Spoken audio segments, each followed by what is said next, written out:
ಇವತ್ತಿನ nomination episode ನೋಡಿದಾಗ ಭವ್ಯ ಮತ್ತೆ ತ್ರಿವಿಕ್ರಮ್ ತುಂಬಾ ವೀಕ್ ಆಗಿದ್ದಾರೆ, ಮೋಕ್ಷಿತಾ ತುಂಬಾ ಶಾರ್ಪ್ ಅಂಡ್ ಸ್ಟ್ರಾಂಗ್ ಆಗಿದ್ದಾರೆ ಅಂತ ಅನ್ನಿಸ್ತು. ಹೆಂಗೆ ಅಂತ ಕ್ಲಿಯರ್ ಆಗಿ ಎಕ್ಸ್ಪ್ಲೈನ್ ಮಾಡಕ್ ಟ್ರೈ ಮಾಡ್ತೀನಿ. ಮೊದಲು ಭವ್ಯದಿಂದ ಸ್ಟಾರ್ಟ್ ಮಾಡೋಣ. ಭವ್ಯ ಶಿಶಿರ್ ಮತ್ತೆ ಐಶ್ವರ್ಯನ ನಾಮಿನೇಟ್ ಮಾಡಿದ್ರು. ಇವರಿಬ್ಬರನ್ನ ನಾಮಿನೇಟ್ ಮಾಡೋದಕ್ಕೆ ಭವ್ಯ ಹೇಳಿರೋ ರೀಸನ್ ತುಂಬಾ ಸಿಲಿ ಆಗಿತ್ತು. ಭವ್ಯ ಹೇಳ್ಬೇಕಾಗಿದ್ದು ಇಷ್ಟೇನೆ, ಈ ವಾರ ಬಿಬಿ ಪಾಯಿಂಟ್ಸ್ ತುಂಬಾ ಇಂಪಾರ್ಟೆಂಟ್ ಅಂತ ಬಿಗ್ ಬಾಸ್ ಹೇಳಿದ್ರು. ಟೀಮ್ ಎಲ್ಲ ಕಷ್ಟಪಟ್ಟು ದುಡಿದಿರೋ ಬಿಬಿ ಪಾಯಿಂಟ್ಸ್ ನ ಐಶ್ವರ್ಯ ತುಂಬಾ ಈಸಿಯಾಗಿ ಕಳ್ಕೊಂಡ್ಬಿಟ್ರು.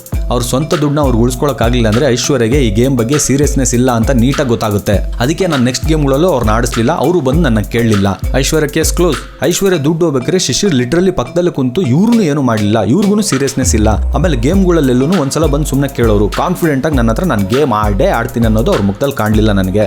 ಒಂದ್ಸಲ ಕೇಳೋರು ಹೋಗಿ ಕುತ್ಕೊಂಡ್ಬಿಡೋರು. ಕಾನ್ಫಿಡೆನ್ಸ್ ಇಲ್ದಲೆ ಅವ್ರನ್ನ ನಾನು ಗೇಮ್ ಆಡ್ಸಕ್ ಆಗಲ್ಲ, ಯಾಕಂದ್ರೆ ಅದು ಟೀಮ್ ಗೇಮ್ಗಳು. ಒಬ್ಬನ ಕಾನ್ಫಿಡೆನ್ಸ್ ಇಲ್ಲ ಅಂದ್ರೂ ಟೀಮ್ ಎಲ್ಲ ಹಾಳಾಗೋಗುತ್ತೆ. ಅವಾಗ ಶಿಶಿರ್ ಏನ್ ಹೇಳ್ತಾರೆ, ನೀವು ಏನು ಹೋಗಿ ಗೆದ್ದಿಲ್ವಲ್ಲ ಅಂತಂದಾಗ ಆ ಸೋಲೋ ಗೇಮ್ನು ಆಡಿಸೋಷ್ಟು ಕಾನ್ಫಿಡೆನ್ಸ್ ನಿಮ್ಮ ಹತ್ರ ಇರಲಿಲ್ಲ ಅಂದಿರೋ ಮುಗಿದೋಗಿರೋದು. ಆಮೇಲೆ ಶೋಭಾ ಭವ್ಯನ ನಾಮಿನೇಟ್ ಮಾಡಿದ್ರು.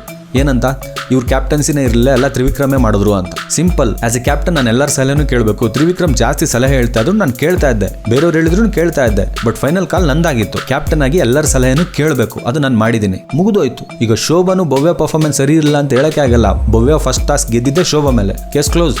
ಇನ್ನು ಮೋಕ್ಷಿತಾ ಭವ್ಯನ ನಾಮಿನೇಟ್ ಮಾಡಿ ಆಸ್ ಎ ಕ್ಯಾಪ್ಟನ್ ನಾವು ಊಟ ಮಾಡೋದ್ರೆ ಸಾಕು, ಆ ಟೀಮ್ನ ಅವ್ರು ನೋಡ್ಕೋತಾರೆ ಬಿಡಿ, ನಮ್ಮನ್ನು ನಾವು ನೋಡ್ಕೊಳ್ಳೋಣ ಅಂತ ಹೇಳ್ಬಿಟ್ರು ಅಂತ. ಈ ಪಾಯಿಂಟ್ ಹೇಳಿದಾಗ ಇದನ್ನ ಹೆಂಗಪ್ಪ ಡಿಫೆಂಡ್ ಮಾಡ್ತಾರೆ ಅಂತ ಅನ್ನಿಸ್ಬಿಡ್ತು. ಬಟ್ ಲಾಜಿಕಲ್ ನೋಡ್ಕೊಂಡ್ರೆ ಭವ್ಯ ಇದನ್ನ ಈಸಿಯಾಗಿ ಡಿಫೆಂಡ್ ಮಾಡ್ಬೋದಿತ್ತು. ನಾನು ಅಲ್ಲಿ ಕ್ಯಾಪ್ಟನ್ ಆಗಿರಲ್ಲ, ಒಂದು ಟೀಮಿಗೆ ಲೀಡರ್ ಆಗಿದ್ದೆ. ಆಸ್ ಎ ಲೀಡರ್ ನನ್ನ ಟೀಮ್ ಫಸ್ಟ್ ಊಟ ಮಾಡಿ ರೆಡಿಯಾಗಿ ಇಟ್ಕೊಳ್ಬೇಕಾಗಿರೋದು ನನ್ನ ಕರ್ತವ್ಯ. ನೆಕ್ಸ್ಟ್ ಟಾಸ್ಕ್ ಯಾವ ಬರುತ್ತೋ ಗೊತ್ತಿಲ್ಲ, ನನ್ನ ಟೀಮ್ ರೆಡಿ ಆಗಿರಬೇಕು. ನಾನು ಶೋಭಾ ಟೀಮ್ಗೆ ಹೋಗ್ಬಿಟ್ಟು ರೆಡಿ ಆಗಿರಿ ನೀವು ಊಟ ಮಾಡ್ರಿ ಅಂತ ಹೇಳಕ್ಕಾಗಲ್ಲ. ಅವ್ರ ಟೀಮ್ ಅವ್ರ ಸ್ಟ್ರಾಟಜಿ ಅವ್ರು ಏನೇನೋ ಮಾಡ್ಕೋತಾ ಇದ್ದಾರೆ. ಬಟ್ ನೀವು ಕ್ಯಾಪ್ಟನ್ ಆಗಿ ಹೇಳ್ಬೇಕಲ್ಲ ಅಂತ ಮೋಕ್ಷಿತಾ ಹೇಳ್ಬೋದು. ಅವಾಗ ಹೇಳಿದ್ರಾಯ್ತು, ಯಾವಾಗ ಕ್ಯಾಪ್ಟನ್ ಆಗಿರಬೇಕು, ಯಾವಾಗ ಟೀಮ್ ಲೀಡರ್ ಆಗಿರಬೇಕು ಅಂತ ನನಗೆ ಗೊತ್ತು. ಎಲ್ಲಿ ಕ್ಯಾಪ್ಟನ್ ಆಗಿರಬೇಕು, ಎಲ್ಲಿ ಲೀಡರ್ ಆಗಿರಬೇಕು ಅಂತ ನಮ್ಗೆ ಯಾವುದು ರೂಲ್ಸ್ ಬಂದಿರಲಿಲ್ಲ. ಸೊ ಮುಗಿದೋಗಿರೋದು, case close.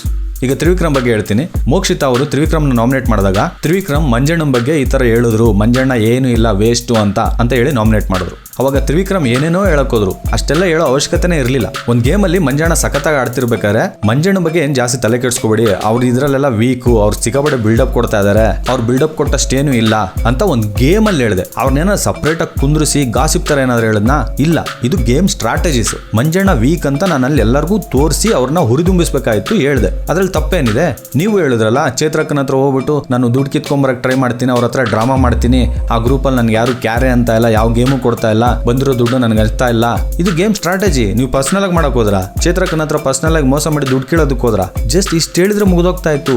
Game ಸ್ಟ್ರಾಟಜಿನೆಲ್ಲ nomination use ಮಾಡ್ಕೋತಾ ಇದ್ದಾರೆ, ಇಷ್ಟು ಹೇಳಿದ್ರೆ ಮುಗಿದೋಗಿರೋದು. ಆಮೇಲೆ ಮೋಕ್ಷಿತಾ ಒಂದ್ 2 ವಾರದಿಂದ ತುಂಬಾ ಶಾರ್ಪ್ ಆಗಿದ್ದಾರೆ. ಅವ್ರ ನಾಮಿನೇಷನ್ ಕೊಡೋ ರೀಸನ್ಗಳು, ಆಮೇಲೆ ಅವ್ರು ವಾದ ಮಾಡೋ ರೀತಿ ಎರಡು ತುಂಬಾ ಚೇಂಜ್ ಆಗಿದೆ. ಮೋಕ್ಷಿತಾ ಇವತ್ತು ತ್ರಿವಿಕ್ರಮ್ ಮತ್ತೆ ಭವ್ಯನ ನಾಮಿನೇಟ್ ಮಾಡಿದ್ರು. ಮೋಕ್ಷಿತಾ ಇವರಿಬ್ಬರಿಗೂ ಕೊಟ್ಟಿರೋ ರೀಸನ್ ಏನು ಅಂದ್ರೆ, ತ್ರಿವಿಕ್ರಮ್ ಮಂಜಣ್ಣನ ಬಗ್ಗೆ ತುಂಬಾ ಕೆಟ್ಟದಾಗಿ ಹೇಳ್ದ, ಮಂಜಣ್ಣ ಏನು ಇಲ್ಲ. ಆಮೇಲೆ ಭವ್ಯ ಆಸ್ ಎ ಕ್ಯಾಪ್ಟನ್ ಆಗಿ ನಾವು ಊಟ ಮಾಡಿದ್ರೆ ಸಾಕು, ಅವ್ರ ಬಗ್ಗೆ ತಲೆ ಕೆಡಿಸ್ಕೊಳ್ಳೋದು ಬೇಡ ಅಂತ ಸ್ವಾರ್ಥದಿಂದ ಹೇಳಿದ್ರು ಅನ್ನೋ ರೀತಿ ಹೇಳಿದ್ರು. ಆದ್ರೆ ತ್ರಿವಿಕ್ರಮ್ ಮಂಜಣ್ಣನ ಬಗ್ಗೆ ಹೇಳಿದ್ದು ಗೇಮ್ ಅಲ್ಲಿ ಸ್ಟ್ರಾಟಜಿ ಮಾಡ್ಬೇಕಿದ್ರೆ ಕೂತ್ಕೊಂಡು ಮಂಜಣ್ಣನೆಲ್ಲ ಆರಾಮಾಗಿ ಹೊಡಿಬೋದು, ಹೊರಗಡೆ ಎಲ್ಲ ಏನು ಇಲ್ಲ, ಮಂಜಣ್ಣ ಇಲ್ಲಿ ಸುಮ್ಮನೆ ಬಿಲ್ಡಪ್ ಕೊಡ್ತಾನೆ, ಇದು ಟೀಮ್ ನ ಹುರಿದುಂಸಕ್ ಹೇಳಿದ್ದು. ಇದು ಮೋಕ್ಷಿತನ ಸಪರೇಟ್ ಆಗಿ ಕರೆದ್ಬಿಟ್ಟು ಮಂಜಣ್ಣ ಹಂಗೆ ಮಂಜಣ್ಣ ಹಿಂಗೆ ಅಂತ ಚಾಡಿ ಹೇಳಿದ್ದಲ್ಲ. ಆಮೇಲೆ ಭವ್ಯನು ನಾನು ಇದಕ್ಕೆ ಮೊದಲು ಎಕ್ಸ್ಪ್ಲೈನ್ ಮಾಡೋದ್ನಲ್ಲ, ಭವ್ಯ ಆಸ್ ಎ ಕ್ಯಾಪ್ಟನ್ ಆಗಿ ಹೇಳಿಲ್ಲ, ಅದು ಆಸ್ ಎ ಲೀಡರ್ ಆಗಿ ಹೇಳಿದ್ರು. ಭವ್ಯ ಒಂದು ಟಾಸ್ಕ್ ಗೆದ್ಬಿಡಿದ್ರು, ಪಟ ಊಟ ಮಾಡಿ ನೆಕ್ಸ್ಟ್ ಟಾಸ್ಕ್ ರೆಡಿ ಇರಬೇಕು ಅನ್ನೋ ಕಾಂಟೆಕ್ಸ್ಟ್ ಅಲ್ಲಿ ಅವ್ರದವ್ರು ನೋಡ್ಕೋತಾರೆ, ನಾವು ನೋಡ್ಕೊಳ್ಳೋಣ ಅನ್ನೋ ತರ ಹೇಳಿದ್ರು. ಇವೆರಡನ್ನೂ ತುಂಬಾ ಇಂಟೆಲಿಜೆಂಟ್ ಆಗಿ ಪಿಕ್ ಮಾಡಿ ಇವರಿಬ್ರು ಕ್ಯಾರೆಕ್ಟರ್ ಇದು ಅನ್ನೋ ತರ ಮೋಕ್ಷಿತಾ ಅಲ್ಲಿಟ್ರು.